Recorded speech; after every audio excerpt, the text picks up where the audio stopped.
Yesu nashimwe cyane nanone ni Mando nkuko bisanzwe.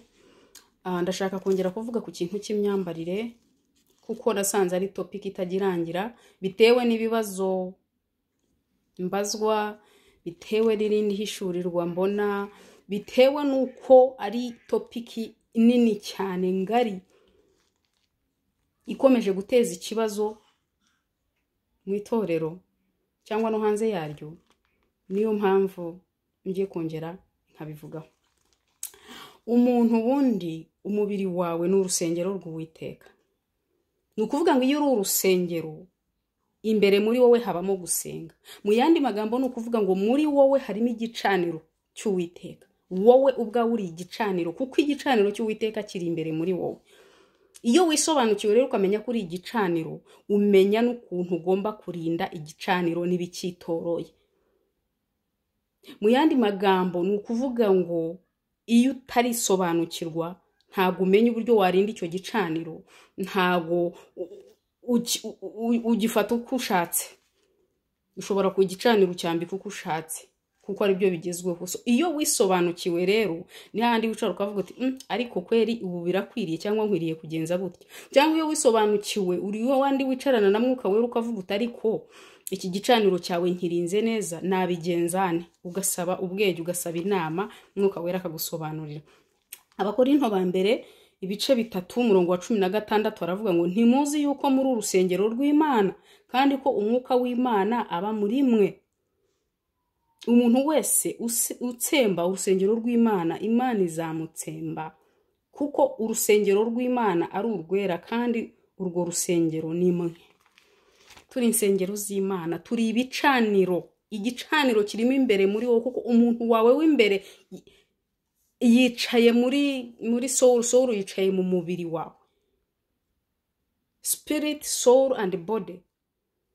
Uru ni urusengero rw'Uwiteka kuko Mwuka Wera akwicayemo. Niba Mwuka Wera akwicayemo, hari ibyo asaba, hari ukuntu ugomba kubigenza, hari ukuntu ugomba kurinda igicaniro cyawe. Ndatanga urugero rwa hano hantu mpagaze mu nguni imwe mu cyumba cyanjye, inguni nsengeramo. Ariko hafite uburyo hateye, hafite n'ibihari, ntago ikintu cyose mpfa kugiterekaho. Kubera iki? Ni umwanya wanjye nahisemo. Si ukuvuga ko handi ntahuriraho n'Imana, ariko ni ahantu nkunda kwicara nsenga cyangwa gupfukama, cyangwa n'undi wese ushatse gusenga akahajya. Ni ahantu ho gusengera. Rero natwe turi insengero z'Umwuka Wera. Niyo mpamvu tugomba kwita ku buryo twambaza uno mubiri kuko ni urusengero. Uru ni urusengero. Uko utabyuka ngo uhindure irange ry'urusengero mu gitondo, uko utabyuka ngo ukureho kino gikuta wongereho ikindi, ibyo wabikora ku rusengero wubatse. Ariko urwo tubatse nta burenganzira urufiteho. Niba bararuremye ari igikara nuko nguko, niba bararuremye ruteye uko rufite izuru ritoya nuko nguko, nta kintu warenzaho, nta kintu wakongeraho. Reka mvuge ku myambarire rero. Tumaze kubona ko twebwe turi ibicaniro. Imbere muri jewe harimo igicaniro, imbere muri wowe harimo igicaniro. Uru ni urusengero. Icyo gicaniro basengeraho Uwiteka, Imana iyo mu ijuru isumba byose.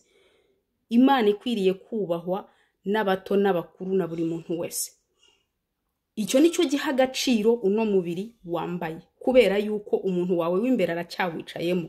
Kuva kiwicayemo ni igicaniro cy'Uwiteka.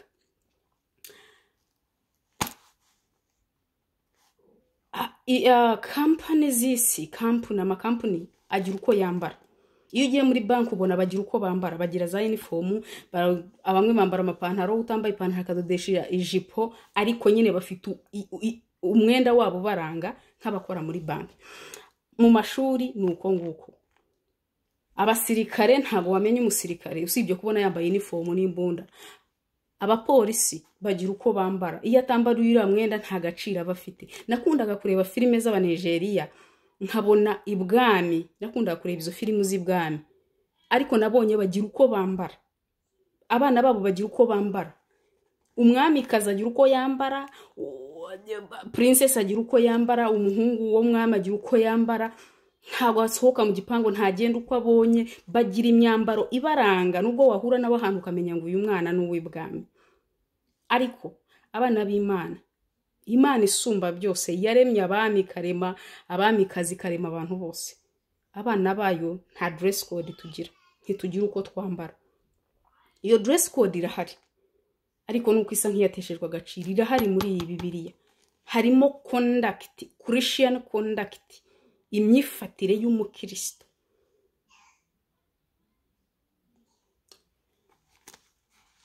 Petero wa mbere ibice 2 umurongo wa 9, reka tuhasome kugira ngo twongere dusobanukirwe abo turibo. Petero wa mbere ibice 2 umurongo wa 9 haravuga ngo ariko mwebweho muri ubwoko bwatoranijwe, abatambyi b'ubwami, ishyanga ryera, n'abantu Imana yaronse, kugira ngo mwamamaze ishimwe ry'yabahamagaye ikabakura mu mwijima ikabageza mu mucyo wayo witangaza. Abami muri ubwoko bwatoranyijwe, abatambyi b'ubwami, ishyanga ryera. Abo nibo bantu badafite dress code. Turaba agaciro kuruta abami navugaga n'abamikazi bo narebaga mu bifilime by'Abanigeria. Ariko ishu yo kwambara iteje ikibazo kinini cyane mu itorero ry'Imana. Uhagurutse kuvuga ukuri, simvuga mu itorero muri ariko nyine mu mubiri wa Kristo, uhagurutse kuvuga ukuri agaragara nk'uca urubanza. Kubera iki dusigaye twanga abatubwiza ukuri? Umuntu avuga ukuri akagaragara ko aciye urubanza. Hari igihe umuntu avuga ikintu uzi ngo arakubwira n'ukuri, ariko kubera ko udashaka kucyumva amagambo yakagaragara nkaguciriye urubanza, kandi yagombaga kugukiza, amagambo yagombaga kuguhugura. Imyambarire idakwiye ifite ikibazo kinini iteza ngiki. Ubundi Imana nta business ifite yo kubuza kwambara nabi.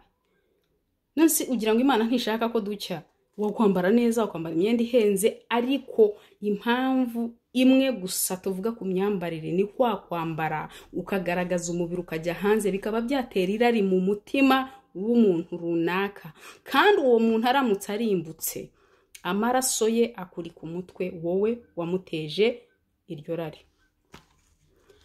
Abakorinto ba mbere ibice 10 umurongo wa 31 katuhasome. Haravuga ngo namwe iyo murya cyangwa munywa cyangwa mukora ikindi kintu cyose, mujye mukorera byose guhimbaza Imana, ntimukabera abayuda ikigusha cyangwa abagiriki cyangwa itorero ry'Imana, kuko nkuko nanjye nezeza bose muri byose. Sinishakira ikinyungura ubwanjye keretse icyungura benshi kugira ngo bakizwe. Impamvu tugomba kwambara tukikwiza ni ukugira ngo abandi bakizwe, ntitubabere ikigusha. None se katuvuge niba uririmba muri korari, uri umunyamwuka mu by'ukuri, warakijwe, urumva nta mutima wawe ntugucira urubanza. Ariko mwene so, musaza wawe muri Kristo, uwicaye hariya wambaye umwenda wenda urapasuye urazamuye, ari yarareba ikibero, we yacumuye, ubutumwa uri ubwiriza umwanya wo kugira ngo abwakire muhindure, yacumuye kubera icyo wamweretse. Erega hari ibyo tureka kubera abandi, erega kubera urukundo rwa bene data niyo kwambara neza kurimo, kugira ngo udacumuza abandi. Tugera nkuko ijambo ribivuze, ntimukabera abayuda ikigusha. Iyo wambaye nabo bera mwene so ikigusha. None se ni wambara kenda kakagukwega, hanyuma ahakwiriye kuba mwibanga hakajya hanze, umuntu yakureba agacumura, uriyo uratuma akizwa cyangwa uriyo uramubera urugira umukingirana kutagira ahantu runaka agera? Icy'ingenzi ni ukuvuga ngo uwo muntu aramutse apfuye akarimbuka, amaraso ye akuri ku mutwe. Ntago tumenya abo ducumuza uko bangana, oya, tumenya abaducumuje. Wibaza uti niba uyu mwenda wenda ucumuza abantu, mu munsi nabonywe n'abantu bangahe aho nanyuze? Ntitukabera abayuda ikigusha. Luka 17 Luka 17 umurongo wa mbere. Nuko abwira abigishwa bati, nta cyabuze ibisitaza kuza, ariko ubizana azabona ishyano. Nta cyabuza ibisitaza kuza, ariko ubizana azabona ishyano. Nta kizabuza irari kuza mu mitima y'abagabo n'abahungu, ariko ubizana azabona ishyano. Ntabwo ubusambanyi buzabura kuza, ariko ubuzana azazana ishyano. Ni ukuvuga ngo ni ukwirinda kuzagerwaho n'ishyano kubera ko wateje ikintu runaka. Iyo wisobanukiwe ukamenya ko uri urusengero rw'Uwiteka, ukamenya ko uri umwana w'ibwami, uri umutambyi wahamagariwe kugira ngo wamamaze ishimwe ry'iyakuremye, uko kwisobanukirwa kurahagije ko wakwicara ugatekereza ni impamvu yiha abantu birirwa baririmba kwambara neza. Abamwe basigaye barabigize idini, babigize ibya ADEPR. Ntago nzi ADEPR sinyizi cyane, dore ko ntarinjira no mu rusengero rwa ADEPR, ariko ntekereza baba abantu bafite doctrine bahawe n'umwuka wera, kuko hagomba kuba itandukaniro ry'abana ba Kristo n'abana b'isi. Hagomba kuba itandukaniro. Turashaka kujya mu ijuru turi benshi, ariko abafite ubushake bwo kubaho nka Kristo ntabwo ari benshi, kuko bisaba gupfa. No mu gupfa harimo ibyo ngibyo, kureka ibyo ukunda. Niba umwambara akajipo kawe kagusha mwene so ukakareka, kuko bavuze no kurya no gukora buri kintu cyose tugomba kugikorera kugira ngo gihimbaze Imana. Ikidahimbaza Imana rero ni ukukireka. Iri juru ntago ryoroshye, ntago ari ahantu tuzagenda gusa, woya rifite ibyo bisaba. Niyo mpamvu ijambo ry'Imana rivuga ngo ni inzira ifunganye. Ni ukuvuga ngo kuyinyuramo ugomba kwibyiga, ikagenda mare irembo rikakubyiga, ukagenda utakaza utuntu. Kwambara nabi bigatakara kugira ngo ukunde unyureho. Ariko rya rindi rijyana mu irimbukiro ni rinini cyane. Wahanyura ukurura amavalise, wahanyura ukitukuza ukahanyura, ukambara imisatsi y'abapfuye ukahanyura, mbese ibintu byose wabikora. Ariko ririya ni ritoya cyane, riragukandara, tukagenda unaga ibintu ubijugunya, ukanyuramo wamaze gutungana, ukanyuramo ari wowe n'Imana yawe. Timoteyo wa mbere ibice 2 ku murongo wa 9 wahasoma, harasobanura uburyo umugore akwiriye kwambara. Nimvuga umugore ni igitsina gore bose, kwambara neza. Bino bintu twabigize bya ADEPR, ngo ni bya ADEPR ntago banditse Bibiliya. ADEPR ndatekereza ko ari idini, ariko icyonzi iyo inspiration ni y'umwuka wera yo kwambara bakikwiza. Yes, ntago ari byiza kwambika umubiri imbere umutima wawe ukabuboze, kuko nabwo ntuzabona Imana. Ariko mwibuke bino byo tuvuga ngo twigisha twebwe, sinzi niba ndi umwigisha jewe mbona ntago mbizi uko Imana ishaka kunkoresha nuko ngo izankoresha, ariko abigisha abandi mwivuga ngo Imana ireba mu mutima. Imana irahareba ikahagenzura neza cyane, ariko abo usengana nabo bareba inyuma, kuko nta muntu ufite ububasha bwo kureba mu mutima w'umuntu. Ntaho uzi iyo ubwiye umuntu ngo turi kumwe mu mwuka, burya ntago buhari. Imana ireba mu mutima, ariko abo dusengana nabo bareba inyuma. Abo bareba inyuma rero nibo tugusha, kandi Imana ikazabatubaza, kuko nabo irabakeneye. Umuntu akabyuka akambara akagenda agiye gusenga, yagera yakirirwa yaguye kubera uburyo korari yambaye. Turabyita ibigezweho, iterambere mu gakiza. Ariko Imana uko yari iri mu isezerano rikuru rya kera, n'uyu munsi niko imeze. Nuko haje Kristo utwingingira. Umwuka wo gutinya Imana wagiye hehe? Mu itorero rya Kristo. Ibyo twatinyaga kera ko dusigaye twarabiziruye, ko dusigaye ubu ngubu ari byo bigezweho. Abari n'abategarugori ko bajyaga bagira isoni z'uko umuntu yabareba mu ntege, uyu munsi ko nyenda tuyikata tukayizamura. Twarozwe nande? Abana b'Imana ninde waturoze? Twarinjiriwe, nyamara umusemburo w'abafarisayo gakeya. ibyo bintu ntitukibivugaho. Abakristo turimo turagwisha abashumba. Turabagusha gute? Iyo bavuze ubutumwa nk'ubu ngubu turacumura ntidusubirayo, kandi baradukeneye kuko Imana yabaduhaye kudushumba no kuturera. Bagomba kutwegeranya. Iyo batubwiye ubutumwa bukomeye ntago dusubirayo, kandi nabo ntago bashumba intebe. Abo ushumbye bashobora kukunaniza kugera iyo ugomba kugera. Ese muntu w'Imana, urisobanukiwe nk'igicaniro cy'Imana? Ese ubutumwa iyo butambutse buvuga ngo ni mwambare neza mwikwize, wumva uciriwe urubanza cyangwa bugusunikira imbere y'Imana, usobanuze Mwuka Wera uvuga uti uburyo nambara burakunezeza? Ese Mana, imyambarire yanjye harabigusha? Iyo aba twajyaga imbere y'Imana tuyibaza ibyo bibazo, Mwuka Wera yakabaye adusobanurira buri munsi. Ndagira ngo mbabwire ngo urugendo rujya mu ijuru urarugenda wenyine. Numvishe benshi bavuga ngo yabaye umwadepera arakabya, ngo kwambara nka kuriya ni umuhamagaro, gutega igitambaro ni umuhamagaro. Ntabwo ari umuhamagaro, ni ibintu byanditse muri Bibiliya. Ikibabaje nuko umuntu wese nahagarara imbere y'Imana akabona ubwambure bwe, nibwo uzamenya ngo itorero wari urimo ntago ryari itorero, yari address, ariko nta kintu kinini bafite bakora ku buzima bwawe. Barakubwira ijambo ry'Imana, urazavuga uti pastor wanjye ntago yigeze abimbwira. Iwacu aho dusengera ndabyumva kenshi cyane, aho dusengera ntago batubuza iki ngiki, Bibiliya iracyemera. Ese pastor yagusomera Bibiliya yose? Ese pastor azakubariza Imana guhera kuri A kugeza kuri Z? Aho dusengera twe ntago batubuza iki ngiki, Imana iracyemera. Ndagira ngo ino topiki igusha abantu y'imyambarire.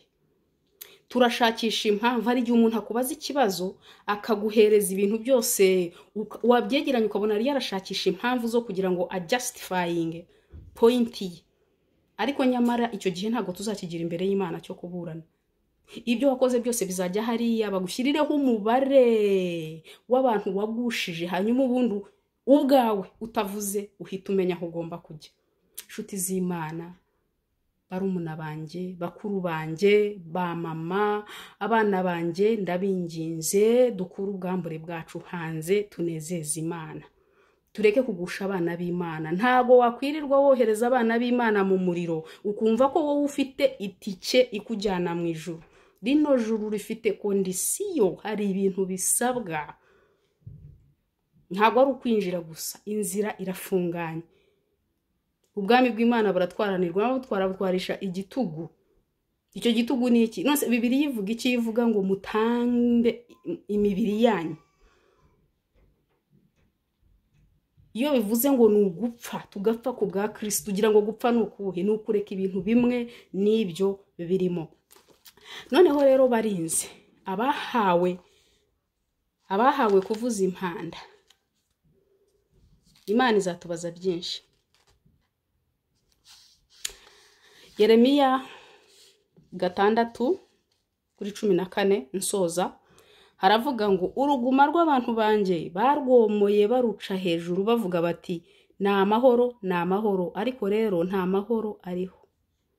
Mbese nta soni bagize bamaze gukora ibizira? Oya, ntabwo bakozwe n'isoni, haba no guhunga mu maso. Nicyo gituma bazagwa mu bagwa, igihe nzabahagurukira bazaba imirara, niko Uwiteka avuga. Uzahura na benshi bakubwira ngo ni amahoro. Ntacyo bitwaye kwambara nabi. Nabonyeho n'umuvugabutumwa bindabivuga ntinya Imana, avuga ngo mwene so ngo niyambara kamini ngo ntukamubwire ngo yambaye kamini, ngo kubera ko ngo ni umukobwa, arashaka umugabo, ngo nawe ukuguru kwe niko arisha. Uwo ni umuvugabutumwa. Ariko se nuba ushaka umugabo, uwo mwenda uzagukururira umugabo w'umunyamubiri, uzagira urugo rw'umubiri, hanyuma ruzakubabaza kubera ko ni urw'umubiri. Ariko umugabo wavuye ku Uwiteka, aba yavuye ku Uwiteka. Ntabwo aza ari uko yabonye ubwambure bwawe, aza kuko yabonye umuntu ukurimo imbere. Ndavuga ngo abafite ibyo bakeneye, abashaka abagabo, mwambike umuntu w'imbere, ambika uw'imbere, namara kwambara azasesekara inyuma, ubundi utangire kubaho uva imbere usubira inyuma, ujya inyuma, umuntu w'imbere asesekara inyuma, hanyuma ubwiza bw'Imana n'igikundiro bikubeho, hanyuma ubone icyo Imana izagukorera. Kubaha Imana no kuyitinya nibwo bwenge no kujijuka. Ntabwo ari amahoro. Imana yabashyiriyeho umurinzi, iravuga ati vuza impanda, baravuga bati ntabwo turi bwumve. Jewe ndavuga ibyo Imana yanshyize ku mutima. Imana ntabwo izambaza amaraso y'abumvishe rino jambo, ariko ndasoza nkubwira ngo ambika urusengero rw'Uwiteka, wiruhindura, wirushyiraho ibitagomba kurubaho, kuko n'urw'Uwiteka ntabwo wigeze ururema, nyirarwo ni urufiteho ububasha. Kandi ukuri kuguma ari ukuri, kureke kuba uguca urubanza, kuko urubanza ni urw'Uwiteka. Imana yo mu ijuru igaha umugisha. Shalom.